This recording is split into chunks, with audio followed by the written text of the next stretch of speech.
जेवण करताना तुम्ही विरुद्ध अन्न घेताय का हे बघणं खरंच गरजेचं आहे. आणि जर जेवण करताना तुम्ही चुकीचं अन्न घेत असाल, विरुद्ध अन्न खात असाल ना, तर काय काय होईल माहिती आहे का? सगळ्यात आधी तुमचं आहे ना स्किन खराब व्हायला लागेल. स्किन खराब व्हायला लागेल म्हणजे काय की तुमच्या स्किनला चट्टे पडणं, ड्राय होणं, काळी होणं, स्किनचे इन्फेक्शन वाढणं, काहीतरी तडकणं, फाटणं, हे सगळे प्रकार व्हायला लागतात. त्याच्यानंतर तुमचं इथं मसल तुमच्या लॉस व्हायला लागतात. आणि मसल लॉस झाल्या की तुमचं फॅट वाढायला लागतात. म्हणजे मसल लॉस व्हायला लागतो. आणि मसलचा परिणाम असा होतो की तुमची बोन म्हणजे बोन डेन्सिटी जे म्हणतो, हाडांचं आरोग्य हे खराब व्हायला लागतं. हाडं खराब व्हायला लागतात.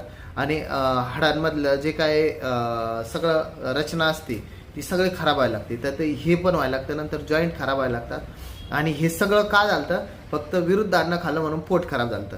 बरोबर. पोट खराब झालं की सगळं शरीर खराब व्हायला लागतं. म्हणून पोटाचे म्हणजे क्रोनिक इन्फेक्शन किंवा क्रोनिक आजार सुरुवात होत असते ज्यावेळेस आपण विरुद्ध अन्न खाऊ त्यावेळेस.